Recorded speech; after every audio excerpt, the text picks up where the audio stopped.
तो हाँ जी, आपका नाम है राजकुमार जैन और ये आपने डिटेल भेजी है। इसके हिसाब से आपकी यहाँ पे कुंडली बनी है सिंह लगन की और राशि आपकी है मकर और ये कुंडली आपकी यहाँ पे मैंने बना रखी है। आपने देखो जी जो सवाल भी मुझे लिख के भेजे हैं कि पिछले आप जो काम काज करते हो उसमें लॉस हो रहा है।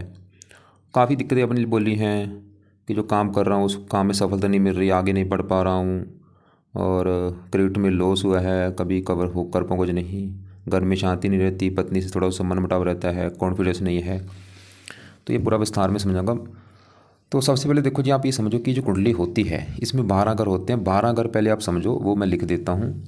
ये है आपकी कुंडली में पहला घर, ये है दूसरा घर, तीसरा, चौथा, ये है पाँचवा घर, छठा, सातवां, आठवां, नौवां, 10वां, 11वां और ये 12वां घर।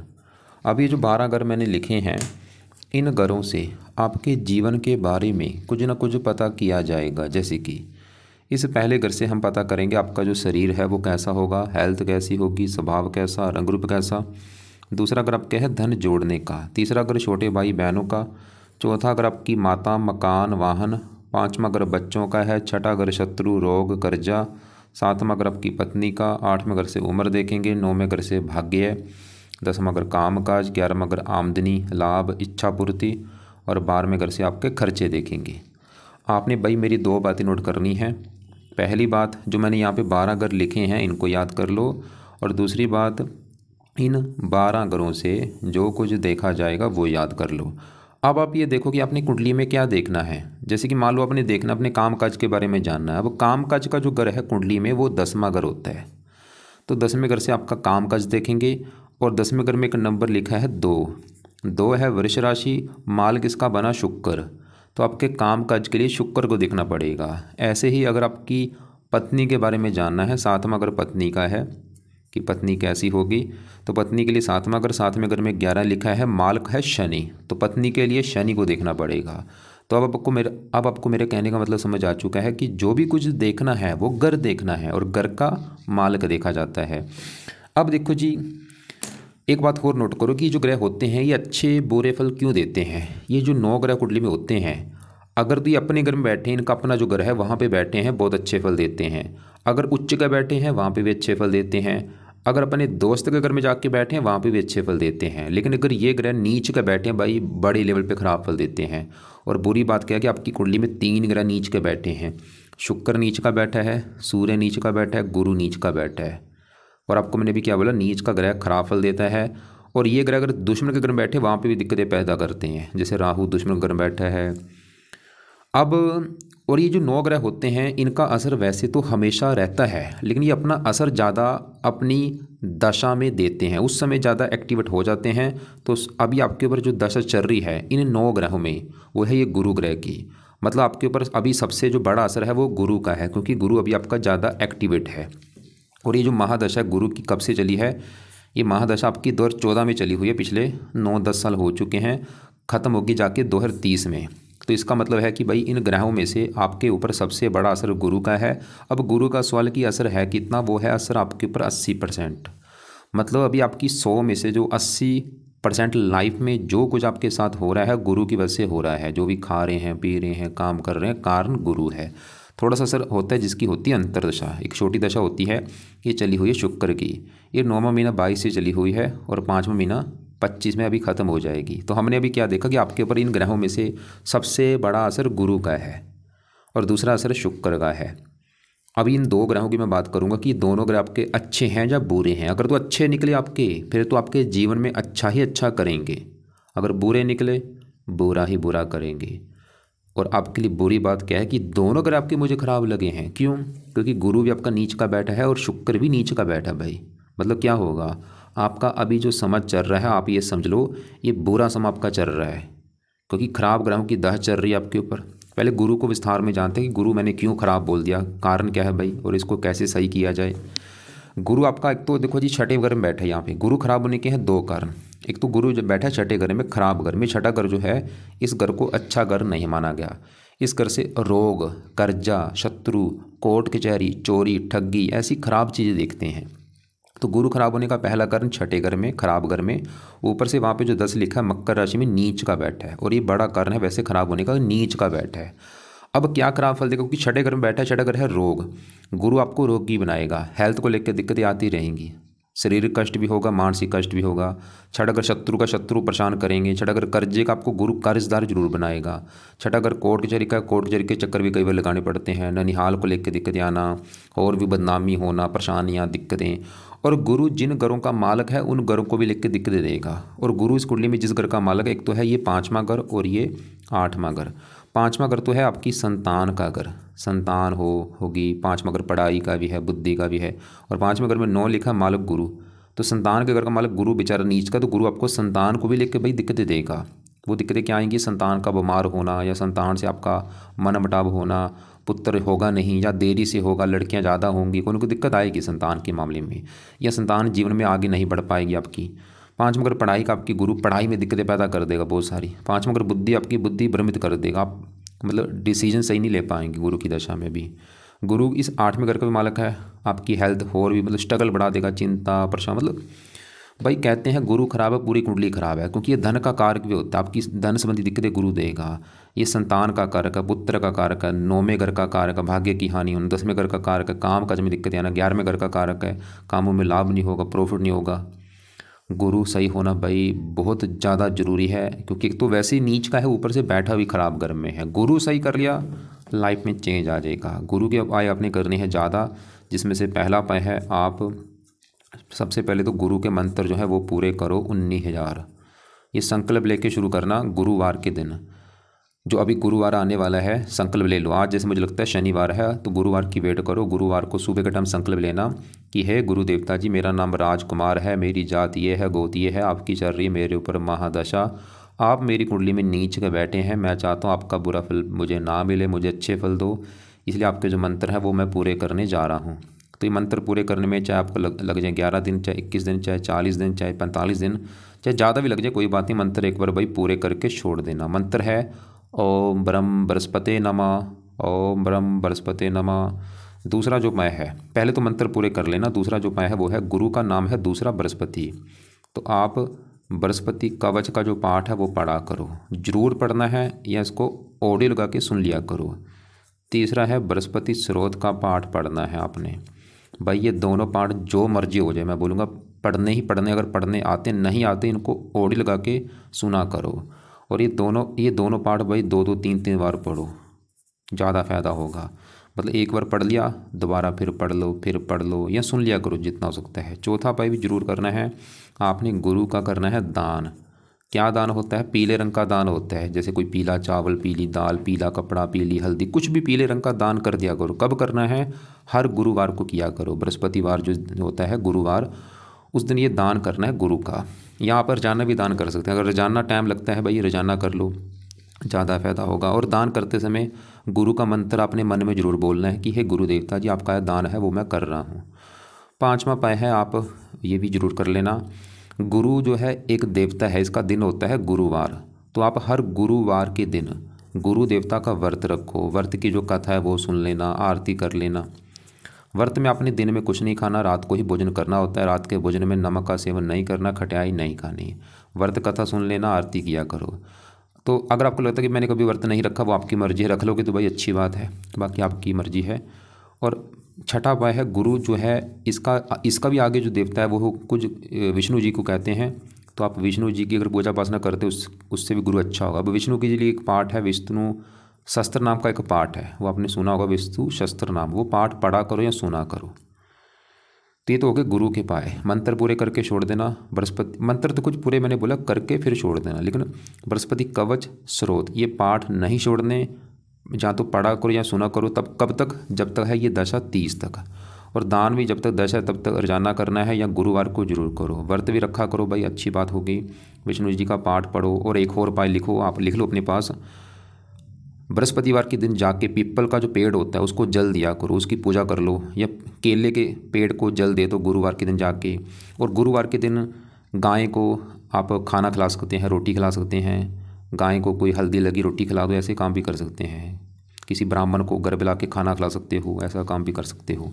पीले कपड़े भाई बंद कर दो पहनने, या बिल्कुल कम यूज़ करो, या तो मैं बोलूँगा बंद कर दो, पीली वस्तु कम यूज़ किया करो, बल्कि दान पीले रंग का ज़्यादा किया करो। ये तो हो गया गुरु के उपाय। तो हमने अभी गुरु देखा जो कि हमें अच्छा नहीं लगा। अब छोटी दशा है शुक्र की है, 9वां महीना 22, ये भी पिछले देखो 2-2.5 साल हो चुके हैं चली को, अभी 1-2 महीने में ख़त्म होने वाली है। तो सवाल कि शुक्र कैसा, शुक्र देखो जी विस्तार में जानते हैं। शुक्र आपका यहाँ पे बैठा है दूसरे घर में। पहले समझो दूसरा घर किसका है, जहाँ पे ये शुक्र और मंगल भी यहाँ पे बैठे हैं। दूसरा घर कुंडली में देखो जी धन का होता है, खासकर धन जोड़ने का होता है ये दूसरा घर। अगर आपके धन जोड़ने के बारे में जानना है, कितना धन जोड़ेंगे, दूसरा घर देखा जाएगा। और आपको मैंने बता ही रखा है घर का मालक देखना होता है। तो दूसरे घर में क्या लिखा है, 6 है कन्या राशि, माल किसका है, ये बुध। तो धन जोड़ने के लिए बुध को देखना पड़ेगा। बुध वैसे तो अच्छा है, लेकिन बुध तो अच्छा है ठीक है, लेकिन दूसरे घर में आके मंगल शुक्र को भी देखना पड़ेगा धन के लिए। तो अभी यहाँ पे पहले शुक्र की बात करें तो शुक्र बैठा है दूसरे घर में, धन के घर में, और वहाँ पे जो 6 है वो कन्या राशि जो कि शुक्र की नीच राशि है। तो बुरी बात है कि शुक्र भी आपका खराब है क्योंकि नीच का बैठा है। कहाँ बैठा है, धन के घर में नीच का बैठा है। शुक्र आपके धन की हानि करेगा, आपको धन को लेकर दिक्कतें आएंगी, धन फंस जाना, धन खर्च हो जाना। आप चाहे नोट कर भी लेना कि पिछले 2-2.5 साल से जब से शुक्र की दशा चली है, सबसे बड़ी दिक्कत आपकी धन को लेकर आ रही होगी। धन फंस गया कहीं पे, धन खर्च हो जाना, धन को लेकर चिंता होना, परेशानी होना, ये शुक्र देगा। दूसरा अगर परिवार को होता है, परिवार संबंधी दिक्कतें आना, वाणी संबंधी दिक्कतें आना। और शुक्र है पत्नी का कारक, ये आपको पत्नी को भी लेकर दिक्कतें देगा, पत्नी से मनमुटाव होना, विवाह संबंधी दिक्कतें आना। और शुक्र जिन घरों का मालक है उन घरों को भी लेकर दिक्कतें देगा। शुक्र का घर है ये 10वां घर। और अब सवाल आपके मन में होगा कि भाई 10वें घर का मालक शुक्र क्यों है, क्योंकि 10वें घर में देखो नंबर लिखा है 2 है, वृष राशि, मालक शुक्र है। और 10वां घर किसका है, 10वां घर काम काज का है। अगर आपका काम काज देखना है 10वां घर, और 10वें घर का मालक शुक्र नीच का है, शुक्र क्या करेगा, आपके काम काज में दिक्कतें पैदा करेगा। 10वां घर पिता का, सरकार का भी है, मान प्रतिष्ठा। तो 10वें घर का मालक शुक्र क्योंकि नीच का है, शुक्र आपके पिता संबंधी भी दिक्कतें देगा, सरकारी कामों में दिक्कतें देगा, मान हानि भी करेगा। मतलब शुक्र की जो दशा पिछले 2-2.5 से चल रही है, इसमें आपको काम काज में हजारों दिक्कतें आएंगी, पिता संबंधी दिक्कतें, सरकारी कामों में दिक्कतें, मान हानि होगी, पत्नी वाली दिक्कतें आएंगी, और सबसे बड़ी दिक्कत आपके धन की हानि होगी। और ये शुक्र मंगल जब एक साथ बैठते हैं, बंदे को आप कामों को भी बनाते हैं, काम वासना बढ़ा देते हैं, लड़कियों के पीछे भागना वाला बना देते हैं। आपके मन में गंदे ख्याल भी आ रहे होंगे, एक्स्ट्रा फिर के काफ़ी ख्याल आते हैं कि अपनी पत्नी के अलावा इसके साथ संबंध बना लूँ। लड़कों के पीछे ऐसे मतलब बंदे भागने वाले होते हैं और फंसने के भी योग बनते हैं, इसलिए लड़कियों से दूरी बना के रखो, बल्कि लड़कियों की रिस्पेक्ट करो। ये तीसरे घर का भी मालक है, छोटे भाई बहनों संबंधी भी दिक्कतें पैदा करता है। मतलब शुक्र की जो दशा चल रही है वो भी खराब है भाई, और इसका भी सही होना जरूरी है। और पेन कापी में लिख लो कि अगर शुक्र को सही कर लिया क्या फ़ायदे होंगे जीवन में। सबसे बड़ा फ़ायदा ये आपके है काम काज के घर का मालक, आपका काम काज चलना शुरू हो जाएगा, आपके धन की हानि नहीं होगी, आपको पत्नी का सुख अच्छा मिलेगा, आपको सरकार का सुख अच्छा, मान प्रतिष्ठा अच्छी, परिवार संबंधी दिक्कतें नहीं आएंगी। मतलब हजारों फायदे हैं भाई। शुक्र वैसे भी लग्जरी लाइफ का स्वामी होता है, अगर किसी को लग्जरी लाइफ चाहिए शुक्र अच्छा करे वो अपना पहले। तो शुक्र आपका बुरी तरह से खराब, एक तो नीच का है, ऊपर से मंगल के साथ बैठा है, ये मंगल दोनों आपस में दुश्मन है।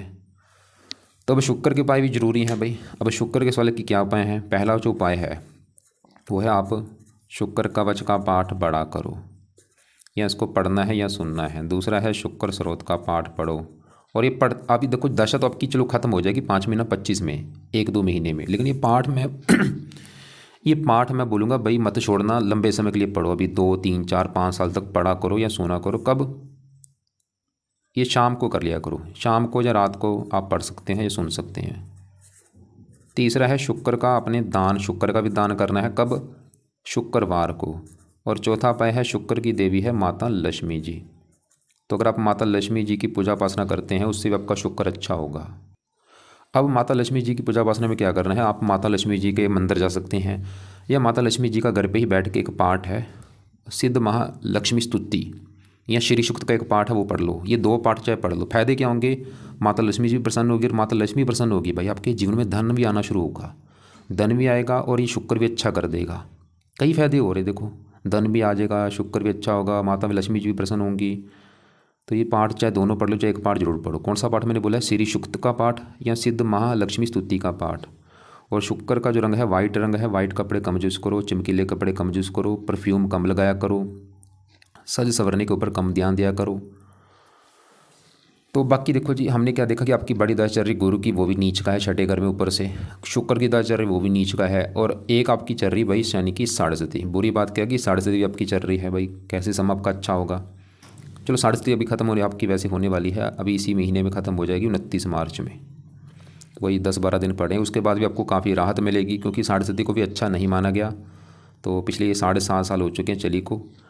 अब देखो जी आपके दूसरे ग्रह भी एक बार मैं कवर कर लेता हूँ, क्योंकि अभी शुक्र की जो दशा अभी खत्म होगी उसके बाद आपकी आएगी सूर्य की दशा। सवाल के आगे जो छोटी दशा सूर्य की आने वाली है वो कैसा है। तो बुरी बात क्या है कि सूर्य भी खराब है। क्यों? क्योंकि मैंने बोला था सूर्य भी नीच का बैठा है। वैसे शुक्र देखो जी एक अच्छा फल भी देता है, 8वें घर को दे रहा है, उम्र के लिए अच्छा होता है, और ये जीवन में 1-2 बार धन मिलता है, ऐसे अचानक से धन मिलता है, जहाँ गुप्त धन मिल जाए या विरासत में धन मिल जाए, किसी न किसी प्रकार से जीवन में 1-2-3 बार धन मिल जाता है, क्योंकि 8वें घर को देख रहे हैं। अब सूर्य जो है ये जो पहला घर है, देखो जी पहले पहला घर समझो किसका है। पहले घर से आपका हम शरीर देखेंगे कि शरीर कैसा होगा, हेल्थ कैसी होगी, स्वभाव कैसा होगा, आपका रंग रूप कैसा। और पहले घर में लिखा है 5, ये है सिंह राशि, मालक है सूर्य है। तो पहले घर के मालक सूर्य को देखना पड़ेगा आपका शरीर देखने के लिए, हेल्थ देखने के लिए। और सूर्य जहाँ बैठा है तीसरे घर में, और वहाँ पे जो 7 है तुला राशि में नीच का बैठा है भाई। तो आपका अगर सवाल कि सूर्य क्यों खराब है, क्योंकि नीच का बैठा है। नीच का ग्रह मैंने पहले बोल दिया अच्छा नहीं होता। तो सूर्य आपका पहले घर का मालक है, तो पहले घर को खराब करेगा आपका, मतलब पहला घर शरीर है, सूर्य आपके शरीर को खराब करेगा, आपकी हेल्थ को खराब कर देगा, आपकी पर्सनैलिटी खराब कर देगा। मतलब ये आपकी जो सूर्य की आगे दशा आएगी उसमें आपकी हेल्थ खराब होगी काफ़ी। ये दशा कब है आपको मैं दिखा देता हूँ, तारीख लिख लो अपने पास। जैसे कि यहाँ पे देखो जी बड़ी दशा भी बृहस्पति की है, छोटी दशा आपकी है शुक्र की। इसके बाद देखो ये सूर्य की दशा चलेगी 21-5-25 में चलेगी, और ये 9-3-26 में ख़त्म होगी। इसमें आपकी हेल्थ ख़राब होगी। इसके बारे में थोड़ा सा शास्त्रों में भी जो लिख रखा है मैं वो दिखा देता हूँ। सिंह लगना है आपका, देखो जी सूर्य लगने, सूर्य तीसरे भाव में नीच राशि तुलक होने पर पराक्रम अच्छे कम ना जाकर व्यर्थ के झगड़े रहते हैं, हृदय हड्डी रोग की भावना रहती है, आत्मकुलन। लेकिन अगर आप चाहते हैं कि भाई सूर्य अच्छा हो, और सूर्य अच्छा होगा क्या फ़ायदा, सबसे बड़ा फ़ायदा आपकी हेल्थ अच्छी होगी। ये लग्नेश भी है, लाइफ में स्ट्रगल नहीं होगा, आगे बढ़ने में दिक्कतें नहीं आएंगी, कई फ़ायदे होंगे। वैसे 9वें घर की फिर भी अच्छा करेगा, भाग्य के लिए अच्छा है। मतलब मेहनत के बल पर तो आगे ज़्यादा नहीं बढ़ेंगे, लेकिन फिर भी आपकी जो भाग्य है वो फिर भी आपका साथ देता रहेगा, सूर्य ही दिखा रहा है। तो सूर्य के भी अपने जो उपाय आगे करने हैं, सूर्य क्योंकि दशा आएगी उसमें से पहला उपाय है सूर्य को जल दे दिया करो सुबह के टाइम, और दूसरा है सूर्य आदित्य हृदय स्रोत का पाठ पढ़ना है सुबह के टाइम। ये सुबह पढ़ना है और रोजाना पढ़ना है जब तक सूर्य की दशा, मतलब ये पाठ अभी जो मैंने आपको दशा बताई है जब तक है ये दशा, दोनों उपाय उस तब तक करना, उसके बाद छोड़ देना चाहिए। जल रोजाना देना जब तक दशा चलेगी, और ये पाठ भी रोजाना पढ़ना है, ये सुनना है सुबह के टाइम जब तक दशा है। बाकी देखो जी आपके एक बार दूसरे ग्रह, जैसे कि यहाँ पे ये जो 9वां घर होता है, 9वें घर से देखा जाता है भाग्य है। अगर आपका हमने भाग्य देखना है कैसा होगा, 9वां घर, 9वें घर में एक लिखा है मेष राशि मालक मंगल। भाग्य के लिए मंगल को देखा जाएगा, मंगल तो अच्छा है वैसे, भाग्यवंशी आपको धन देता रहेगा, फिर भी चलो ठीक है। लेकिन भाग्य घर में आके जो राहु बैठा है ये भी अच्छा मुझे नहीं लगा, क्योंकि राहु भी यहाँ पे 9वें घर में मंगल घर में बैठा है, और राहु जो है मंगल को अपना दुश्मन मानता है। राहु भी आपके भाग्य की हानि करता रहेगा, खासकर राहु की दशा में भाग्य की हानि ज़्यादा होगी। और राहु पहले घर को देख रहा है सिंह राशि, सूर्य की राशि, शत्रु राशि, पहले घर को भी ख़राब कर देगा, हेल्थ ख़राब कर देगा, पेट संबंधी दिक्कतें आना, गुस्सा बढ़ाएगा आपका। राहु की दशा में दिक्कतें बढ़ेंगी, 9वीं पड़ेगी 5वें घर के ऊपर, यहाँ पे नीच राशि। राहु भी संतान संबंधी चिंता पैदा करेगा, पढ़ाई में दिक्कतें, बुद्धि विलंबित। अब राहु की दशा देखो जी बड़ी दशा तो आपकी ये पहले निकल चुकी 96 से लेके 14 तक, और छोटी दशा आप लिख लो यहाँ पे ये आएगी आपकी 28 से लेके 30 तक, इसमें दिक्कतें बढ़ेंगी। अब राहु का वैसे तो ज़्यादा उपाय नहीं अभी, क्योंकि फिर ज़्यादा हो जाएंगे पार्ट। एक उपाय जरूर करो, क्योंकि इसके जो पीछे 15 है पावर इसकी हमने 0 करनी है। तो राहु का ये उपाय है वो है दान, इसका जरूर किया करो भाई। और ये दान तो मैं बोलूँगा लाइफ टाइम कर लिया करो। और क्या दान होता है वो वीडियो आपको मैं भेज दूंगा, कब करना है चाहे रोजाना कर लो आपकी मर्जी। वैसे शनिवार को जरूर कर दिया करो, शनिवार या बुधवार को। और इसका एक दूसरा उपाय भी है वो, इसके जो देवता हैं शिव जी हैं, आप शिव जी की अगर पूजा उपासना करते हैं उससे भी राहु अच्छा होता है। नीले कपड़े कम यूज़ किया करो शनिवार को खासकर। वैसे अगर सही बताऊं भाई ईमानदारी से, आपके ग्रह थोड़े से मुझे ख़राब ज़्यादा भी लगे, मतलब अच्छे ग्रह मुझे कम लगे हैं, ख़राब ग्रह आपके ज़्यादा हैं। तो अगर मैं सभी के पाठ पूजा बोलूँगा फिर तो पाठ पूजा ज़्यादा हो जाएंगे, इसलिए एक आपको मैं पाठ बोलूँगा वो सभी ग्रहों को अच्छा कर देगा। वो पाठ है नवग्रह कवच का पाठ, नवग्रह कवच। ये सुबह शाम पाठ पढ़ सकते हो, जाए एक टाइम जरूर पढ़ा करो, सभी ग्रह अच्छे कर देगा। ये 5 मिनट का पाठ है। 7वां घर होता है पत्नी का घर, पत्नी के बारे में जानना है। 7वां घर, 7वें घर में 11 लिखा है मालक शनि। तो पत्नी के लिए इस शनि को देखना पड़ेगा कि शनि अच्छा है या बुरा है। और पत्नी के लिए शुक्र को भी देखा जाता है, क्योंकि शुक्र पत्नी का कारक है, विवाह का भी कारक होता है और 7वें घर का कारक। और शुक्र हमने पहले देख लिया है, वो हमें अच्छा ज़्यादा नहीं लगा। शुक्र ये दिखा रहा था कि पत्नी संबंधी दिक्कतें आएंगी। अब पत्नी घर के मालिक शनि की अगर बात करूँ, चौथे घर में बैठा, चौथा घर है मकान वाहन का। शनि वैसे फिर भी चलो ठीक ठाक है, मतलब पत्नी चलेगी चौथे घर में मकान वाहन के घर में। शनि तो ये दिखा रहा है कि भाई पत्नी के आने के बाद मकान वाहन का सुख मिलना शुरू हो जाएगा। चौथा घर सुख का है, पत्नी सुख देने वाली होगी। मतलब शनि फिर भी चलो ठीक ठाक है कि पत्नी आएगी तो आपको मकान वाहन ये सुख मिलेंगे और पत्नी सुख देगी आपको लाइफ में, ये चलो ठीक है। अब तीसरे घर में यहाँ पे बुध बैठा, वो भी ठीक है क्योंकि सूर्य शुक्र की राशि है, मित्र राशि है और ये धन का मलक, धन मेहनत लाभ मेहनत सुख बुध यहाँ पे ये दिखा रहा है कि आप खुद की मेहनत के बल पर वैसे धन कमाएंगे, इच्छाएँ पूरी करेंगे, केतु भी ठीक ठाक है। और यहाँ पे छठे घर में चंद्रमा रले मिले फल देगा क्योंकि ये भी छठा घर खराब घर, ऊपर से शनि की राशि में बैठा है, मार्केश भी है, अपनी दशा में थोड़े से खर्चे बढ़ा देगा। इसके लिए शिव जी की पूजा उपासना करोगे तो ये सही रहेगा और राहु भी अच्छा होगा शिव जी पूजा उपासना से। मंगल फिलहाल अच्छा है, चौथे घर का मल का मकान वाहन धन। मंगल फिर भी दिखा रहा है कि आपको माता से धन मिल सकता है, जब मकान वाहन से भी आपको धन मिलेगा, मकान वाहन के रूप में आपके पास धन होगा, जब मकान वाहन से आपको धन मिलेगा, भाग्यवंश भी आपको धन मिलेगा। यहाँ पे आपके देखो मैं दूसरे ग्रह ज़्यादा कवर नहीं कर रहा, लेकिन मेन आपका जो सबसे ज़्यादा ग्रह खराब है कुंडली में तो मैं बोलूँगा गुरु खराब है और ऊपर से उसकी चल रही है दशा। शुक्र खराब है नीच का, उसकी भी दशा चल रही है और सूर्य खराब है नीच का है। बाकी बुध चलो ठीक है, मंगल ठीक है, शनि भी ठीक ठाक है, केतु ठीक है, राहु भी है, ये भी दिक्कतें देगा और चंद्रमा भी रले मिले फल देगा। तभी आपको देखो जी लाइफ में दिक्कतें आ रही हैं। आपने क्या बोला है, ये आपने जो लिख कर रखे हैं, कॉन्फिडेंस नहीं आ रहा पत्नी से, मैं बोलूँगा भाई तभी कारण है, कुंडली में ग्रह खराब भी है और ऊपर से दशा भी खराब ग्रहों की चल रही है। एक और सवाल आपके दे लेता हूँ, आपने बोला है कॉन्फिडेंस नहीं है मुझे, मैं दिल में बहुत सोचता हूँ, ये इन ग्रहों की वजह से है क्योंकि नीच के ग्रह की दशा चल रही है। तो 3 साल से गिरवी है शुक्र की। गोल्ड का जो काम है भाई गुरु का काम है, गुरु तो आपका खराब बैठा है, वैसे काम आपको करना नहीं चाहिए। ससुराल से कोई सपोर्ट मिलेगा क्या, 8 मगर ससुराल का है, 8 मगर का मतलब गुरु नीच का है, ससुराल को लेकर दिक्कतें आ सकती हैं आपको। क्रेडिट में लॉस हो रहा है क्योंकि गुरु 5 मगर भाई होता है शेयर बाजार सट्टा लॉटरी आदि का, तो आप लॉटरी का जो काम कर रहे हैं गुरु का काम है और गुरु नीच का बैठा, तभी आपको लॉस हो रहा है। वैसे आप काम करना नहीं चाहिए आपको। घर में भी शांति नहीं रहती, बड़ी तो नहीं, चलो पत्नी का शुक्र, पत्नी वाली दिक्कत आपकी शुक्र की वजह से आ रही है, तो आपको समझ आ चुकी है। क्योंकि देखो जी जो कुंडली बनती है पिछले कर्मों के हिसाब से बनती है। अभी आप क्या करो, इस जन्म के अच्छे कर्म करने शुरू कर दो। अच्छे कर्म मतलब आप 24 घंटे होते हैं, 24 घंटे में 1 घंटा सुबह 1 घंटा शाम ये भगवान के नाम निकालना शुरू कर दोगे, लाइफ में चेंज आ जाएगा। लिख के दे सकता हूँ। एक तो जो मैंने पाठ पूजा बोले वो तो करने ही करने हैं, बाकी आपका जो धर्म है, जहाँ आप जिस धर्म को मानते हो, जहाँ आपको जिसकी पूजा उपासना करनी अच्छी लगती है भाई वहाँ वो पाठ पूजा करो। मतलब घर के आसपास जो भी मंदिर है गुरुद्वारा है वहाँ पे जाना शुरू कर दो, पाठ पूजा करो।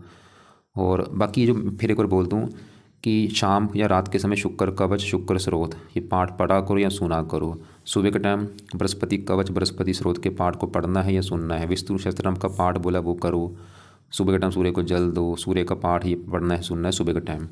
बाकी नवग्रह कवच का पाठ भी शाम को या सुबह या दोनों टाइम या एक टाइम जरूर पढ़ा करो या सुना करो। राहु का दान करो, शुक्र का दान शुक्रवार को करो, गुरु का दान गुरुवार को कर लो। व्रत रखना आता है व्रत रखो गुरु देवता का, कथा आरती करो, शिव जी के मंत्र जाओ, शिव चालीसा पढ़ो या शिव जी का मंत्र जाप कर लो। और बाकी ऐसे करना, सरस्वती आपकी वैसे भी ख़त्म हो जाएगी। तो फिर भी अगर आपको लग रहा है कि अभी भी कुछ बात समझ नहीं लगी आपको, या तो अपना सवाल लिख के मुझे व्हाट्सएप पे भेज देना या मुझे कॉल करके पूछ लेना। वैसे तो मैंने आपको सब कुछ बता ही दिया है, फिर भी अगर लग रहा है कुछ पूछना है कॉल करके पूछ लेना। और आगे सूर्य की दशा में लाल कपड़े मत यूज़ करना या कम यूज़ करना।